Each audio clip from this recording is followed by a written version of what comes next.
तो आज हम लोग पढ़ेंगे शीत ऋतु के बारे में। इसके पहले हम लोग ग्रीष्म ऋतु के बारे में पढ़ा था, लेकिन आप लोग कहेंगे कि सर यहाँ से क्यों नहीं पढ़ा रहे, वहाँ से क्यों नहीं पढ़ा रहे हैं।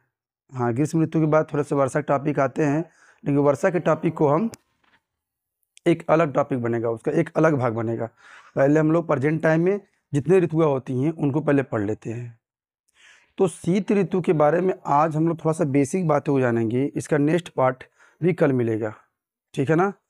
तो शीत ऋतु की यदि हम लोग बात करें तो अवधि जो इसकी होती है वो नवंबर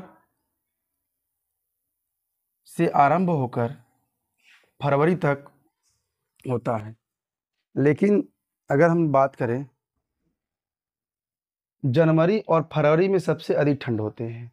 लेकिन आपको विकल्प में यदि केवल एक एक ऑप्शन मिले, जैसे जनवरी फरवरी, जैसे दिसंबर जनवरी फरवरी मार्च, सपोज करिए आपको विकल्प मिल गया नवंबर दिसंबर जनवरी फरवरी, इन चारों महीनों में से सबसे अधिक ठंडा किस मंथ में पड़ता है, तो आप हमेशा जनवरी को चुनेंगे। किसको?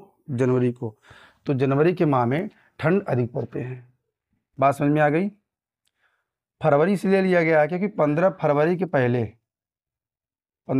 पहले ये एनसीईआरटी के अकॉर्डिंग है, ये जनवरी और फरवरी। बेशक देखा जाए, अगर हम नॉर्मली आप लोग रहते होंगे, देखते होंगे ठंड के मौसम कब होते हैं, अक्सर जनवरी के महीने बहुत ठंडे होते हैं। शीत ऋतु की यदि हम लोग बात करें तो जगह जगह यहाँ पे सबका अपना अलग अलग टेम्परेचर पाया जाता है शीत ऋतु में होने के बावजूद भी। अब देखिए जरा इसमें, यदि उत्तर भारत के अधिकांश भागों में औसत दैनिक तापमान जो होता है वो 21 डिग्री सेल्सियस होता है, 21 डिग्री सेल्सियस से भी कम होता है। अब सोचिए शीत ऋतु की हम बात कर रहे हैं और ये हो गया 21 डिग्री सेल्सियस। अब 21 डिग्री सेल्सियस की बात करें हम लोग तो ये तो नॉर्मल टेम्परेचर की बात होती है कि एक साधारण वातावरण में आदमी रह सकता है, ठीक है ना। लेकिन औसतन की बात किया गया, जो मतलब पूरे उत्तर भारत की मौसम का औसत लिया गया तो 21 डिग्री सेल्सियस से कम रहता है।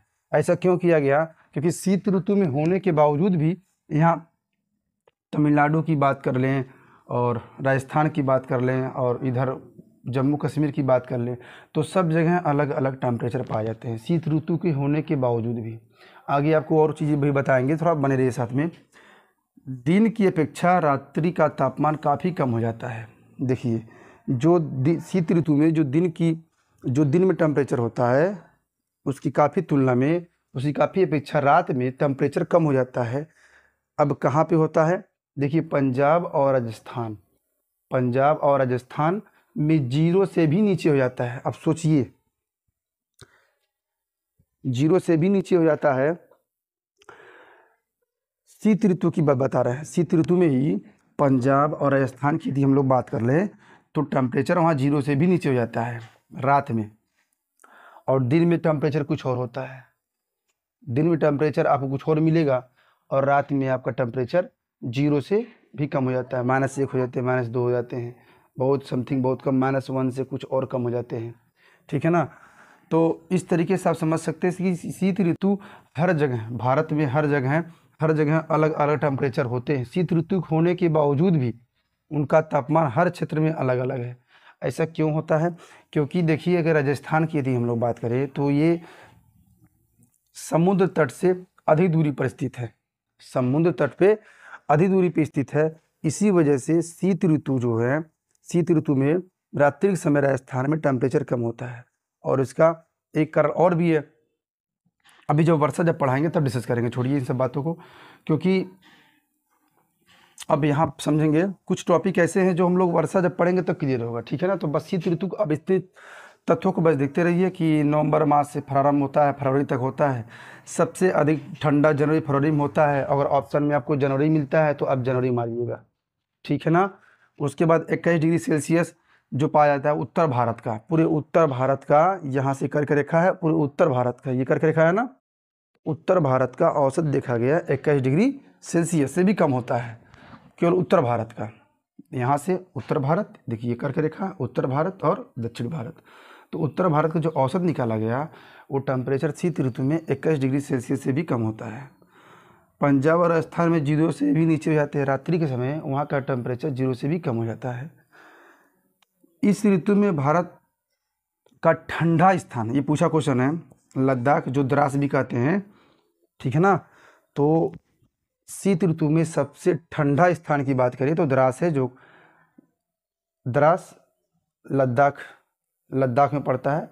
ये द्रास नाम आएगा तो कन्फ्यूज मत होइएगा, ये लद्दाख होता है।